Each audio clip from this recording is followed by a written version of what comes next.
今日係2025年5月2號星期五。今日焦點有我姚馬高同大家分析時事。今日咧我哋主要想同大家講一單新聞，就係美國同烏克蘭終於簽署礦產協議啦。但係對於烏克蘭嚟講咧，最重要嘅安全保障問題，最尾咧都冇列入到去協議入面。點解雙方都刻意迴避呢個最重要嘅問題呢？美國特朗普政府究竟有咩算盤呢？而對於烏克蘭總統澤連斯基嚟講，同埋而家以至未來嘅烏克蘭人嚟講，呢份協議又意味住啲咩呢？我會同大家逐一分析下。經過幾個月嘅談判咧，幾經波折之後，喺華盛頓時間當地咧4月30號，美國同烏克蘭共同簽署咗一份叫做美烏重建投資基金成立協議，即係我哋各界所講嘅美烏礦產協議。雙方咧只係透露咗協議嘅框架嘅基本內容。包括烏克蘭依然擁有對境內嘅礦產資源嘅所有權同埋控制權啦。雙方會共同創建一個投資烏克蘭重建嘅基金，各佔一半嘅股權，由大家一齊管理。烏克蘭方面咧就預計喺最初嗰10年咧，基金嘅利潤咧唔會分配嘅，而係全部投資喺烏克蘭嘅新項目，或者咧就用於重建嘅工作。但係具體嘅條件咧，之後先會進一步商討。據美媒報道，簽署呢份協議咧，直到最尾嗰一刻，依然都存在不確定性。烏方喺最後嘅時刻提出咗修改協議，原因咧就係覺得協議嘅內容咧過於偏向美國嘅利益。佢希望咧引入解決烏克蘭方面擔憂嘅一啲新嘅條款。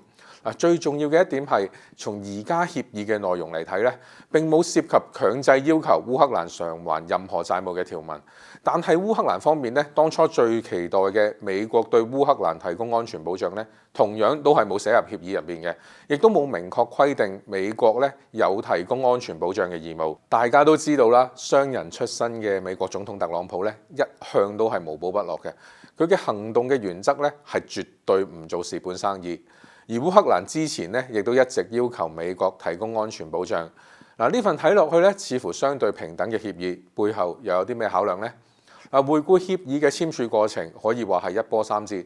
美烏雙方喺談判入邊展開咗非常激烈嘅博弈。早喺2月28號咧，兩國嘅領導人喺白宮見面嘅時候咧，竟然當住傳媒嘅鏡頭面前爆發咗激烈嘅爭執。烏克蘭總統澤連斯基咧，仲俾特朗普踢咗出白宮。去到3月28號，美方提出咗新嘅談判條件，但係咧開天殺價，啲條款辣到咧烏克蘭就算有心跪都唔敢去接受。去到4月中，雙方咧又恢復翻談判，喺4月17號簽署咗備忘錄。嚟到5月1號啦，礦產協議正式達成。中間嘅過程好唔順利，但係進度都算快嘅，趕得切喺特朗普百日亂政嘅第2日，為佢送上一份急需嘅禮物。雖然唔知可唔可以挽救到特朗普執政100日，創造出史上最差嘅民望，但係起碼都叫有啲政績可以交得出嚟先。特朗普上任之前咧，成日吹水話咧可以喺佢上任之後嘅24粒鐘入面咧結束俄烏衝突，但係呢張空頭支票咧一直冇辦法兌現，早就俾人笑到面都黃晒。直到2400粒鐘之後咧，先簽到一份烏克蘭嘅賣產協議。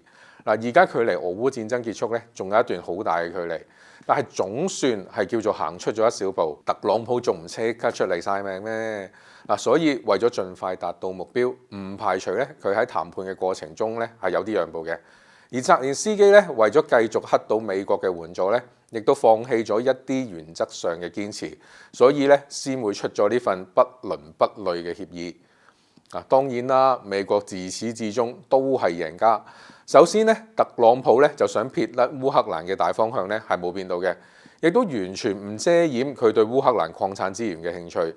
呢點咧同佢對格陵蘭嘅取態咧係一模一樣嘅。特朗普可能擔心喺中美對抗嘅背景之下，萬一中國對美國實施嚴格嘅稀土出口管制，咁梗係要盡快揾翻啲替代品翻嚟啦。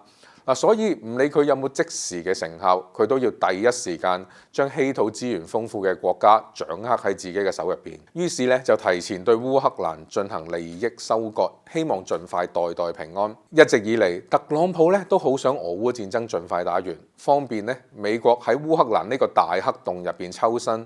特朗普 N 次強調呢場仗咧係拜登嘅戰爭，唔係我嘅戰爭，同我毫無關係。如果繼續為咗烏克蘭燒錢，就唔符合特朗普幫美國斂財嘅基本原則啦。咁美國退出之後，邊個去接手負責烏克蘭嘅防務呢？梗係距離最近嘅歐洲啦。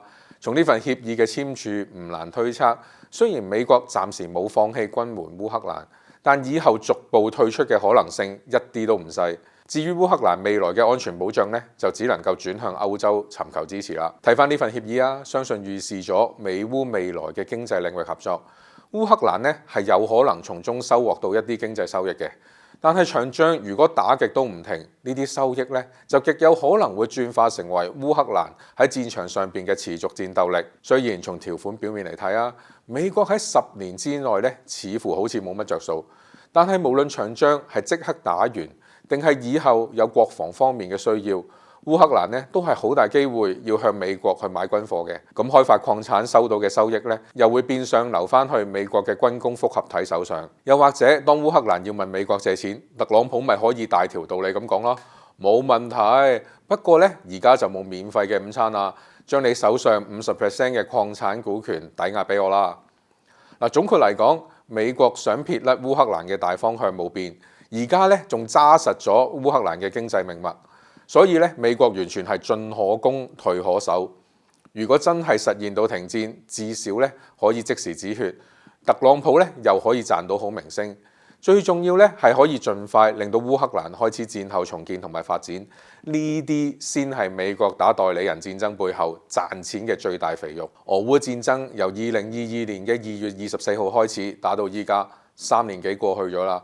但係從而家呢個階段性嘅成果嚟睇，烏克蘭人送命、送礦、送國土，最後得到啲咩呢？而家仲要連祖先留低嘅地下寶庫都要抵押埋俾美國。可能喺西方主流嘅敘事入面，澤連斯基會俾人化妝成為乜鬼民主鬥士啊，為自由而戰嘅英雄。但係對於烏克蘭人嚟講，呢個可能係帶領國家走向衰亡嘅罪人。喺佢哋眼中，佢哋根本睇唔到未來。淨係見到自己嘅屋企俾一班強盜洗劫一空，連渣都冇得剩。今集嘅今日焦點嚟到呢度，希望大家有一個美好嘅長週末。我哋下星期2再同大家見面，拜拜。